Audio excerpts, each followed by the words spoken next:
He looked normal. He smiled. He asked for small favors. A young man in a clean shirt, talking softly in a library or at a park. No loud warning signs. No scary face. Many people help him because that is what kind people do. But behind the smile was a plan. Behind the calm voice was control. This is the story of Ted Bundy, a man who used charm like a weapon, moved from state to state, escaped from jail twice, and left a trail of fear across America. It is a story about how danger can look safe and how the mask finally fell. Summer 1974. Lake Sammamish State Park, Washington. Families, sunshine, boats on the water. In one afternoon, a friendly man with his arm in a sling walks up to strangers and asks for help with his sailboat. He tells them his name is Ted. Two young women, Janice Ott and Denise Naslin, go with him at different times. They do not come back. In the months before and after that day, college women go missing from campuses and quiet streets in the Pacific Northwest. Witnesses remember a tan Volkswagen Beetle. They remember a man who looks trustworthy. Police departments in different cities are working separate cases. The pattern is there, but it is spread out and it is still hard to see. The idea that this polite stranger is a serial killer feels impossible. That is exactly why it works. Ted Bundy, born November 24th, 1946, in Vermont, grew up mostly in Washington state. In public, he was the good guy. He studied psychology at the University of Washington, did some law school in Utah, volunteered on political campaigns, and once worked at a crisis hotline in Seattle. He knew how to listen. He knew how to look like the best version of a young professional man. His image was part of crime. He often wore a cast or used a sling to look injured. He sometimes pretended to be a police officer. He asked for help moving a boat or loading something into his car. He drove a tan VW Beetle. He removed the passenger seat so he could control space inside. He chose victims who seemed to fit his type. Mostly young women, often college students, many with long hair parted in the middle. He selected busy places where it felt safe, campuses, parks, apartment complexes, then pulled victims into private spaces where he held all the power. People who knew him could not believe he was a suspect. His girlfriend, Elizabeth Klopfer, later wrote under the name Liz Kendall, had doubts and even reported him, but she also struggled to accept it. Author and Rule worked with him at the hotline and sent in a tip on him, too. After Lake Sammamish, police asked the public for names of Teds who drove Beetles. Ted Bundy's name was on those lists. He was one tip among thousands.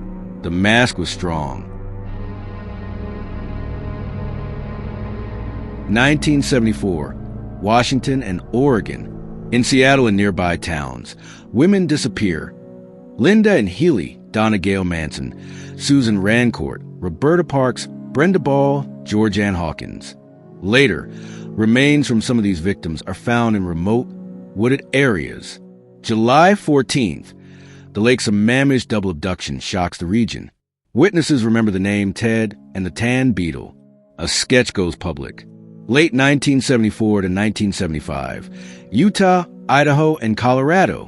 Bundy moves to Utah for law school. Women go missing there, too. Nancy Wilcox, Melissa Smith, Laura Am. On November 8th, 1974, he impersonates a police officer with 18-year-old Carol Duranch. She fights back and escapes.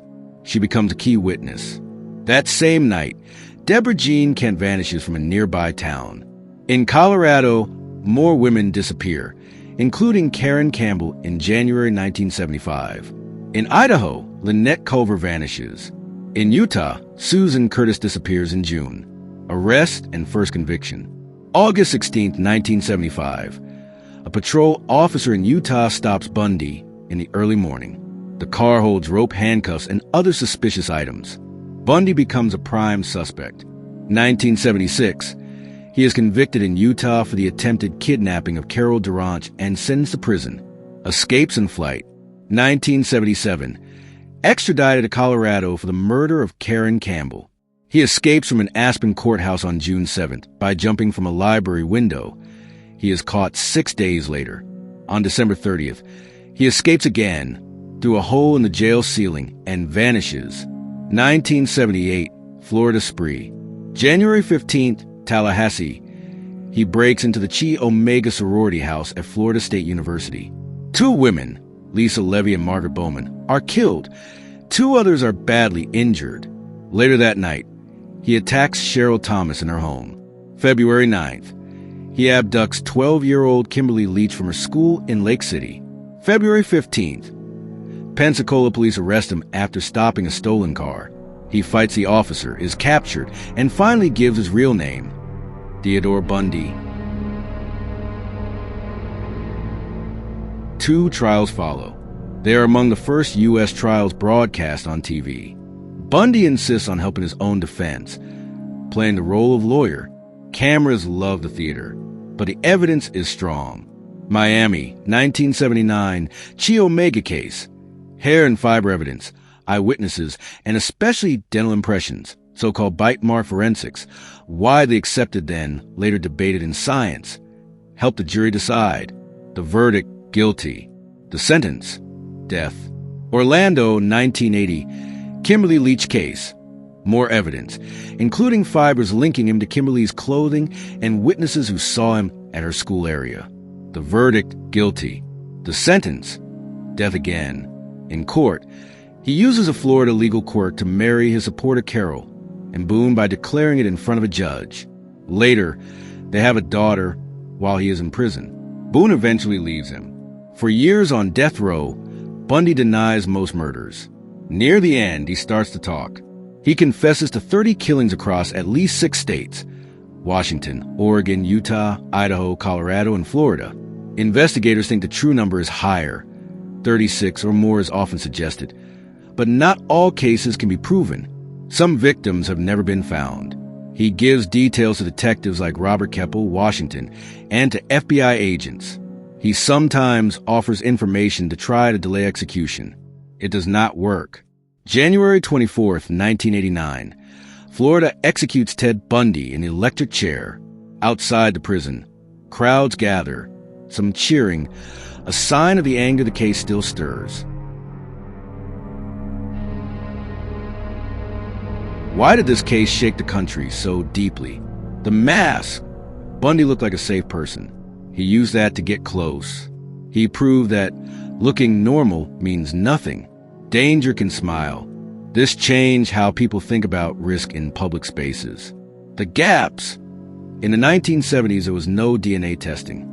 Police in different states struggled to share data quickly. Bundy drove long distances and changed hunting grounds. This taught law enforcement to build better links between agencies and to take missing person reports more seriously. The escapes. His 2 escapes embarrassed police and courts. Jails changed rules. Extra security became standard for high-risk prisoners. The trials. Televised hearings turned a murderer into a media figure. Some people were drawn to his performance. Others were horrified to see a courtroom become a stage. It started big conversations about media and justice. The survivors, women like Carol Durant, Kathy Kleiner, Karen Chandler, and Cheryl Thomas survived and spoke. Their voices helped put him away and helped other survivors feel seen. The books and Rules the Stranger Beside Me showed how a nice coworker can be someone else entirely when a mask is on. Her book helped the public understand how grooming and denial work. What fueled Bundy's crimes? Control and power. He liked creating a trap and watching it work. He planned approaches, fake injury, fake badge, used his car as a tool, and picked places where he could surprise victims. Mobility. He moved states as heat increased. This slowed the pattern from being seen. Image management. He worked hard to look above suspicion. Law student, volunteer, clean cut. He learned to read people's kindness and use it against them. Denial, then bargaining. He denied for years. Near the end, he bargained with confessions. He tried to blame influences like violent media. Investigators and psychologists saw this as self-serving, not a cause. Opportunity of the era. Fewer cameras, no DNA, looser security, and limited interagency systems made it easier for him to operate. How many victims? He confessed to 30.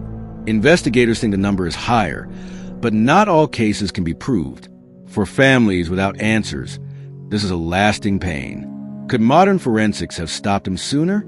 DNA, integrated databases, and cameras would likely have linked cases faster. But the most powerful lesson is still human. Listen to survivors. Compare patterns across borders. Trust early tips that match key details. Why do people miss the signs? Because he chose signs that look safe. He chose kindness, help me, and authority, I'm an officer, as tools. The lesson is not to fear kindness, but to set boundaries, meet in public, verify identity, take a friend. What about rehabilitation? Some ask if a person like Bundy could change. His long pattern, planning, escapes, and late confession suggest deep, dangerous behavior. Courts decided the risk and harm were beyond second chances. Should courts be televised? Public trials promote transparency, but cameras can also glamorize the wrong person. This case shows both sides of that debate. Think of the small favors we do every day. Holding a door, helping with a box, giving directions. This is the glue of a good society. Ted Bundy twisted that glue into a trap. The answer is not to stop helping people. The answer is to help wisely. Meet in safe places. Trust your uneasy feelings. Verify a badge. Walk with friend. Bundy tried to turn himself into a legend. In the end, he was just a man who hid behind a smile. The real legacy of this case belongs to the people who caught him. The survivors who spoke, the officers who shared information, the jurors who listened, the families who still hold on to the names of those they lost. Remember them. Remember the lesson. Danger does not always look like danger, and a mask, no matter how perfect, will slip. Like and subscribe.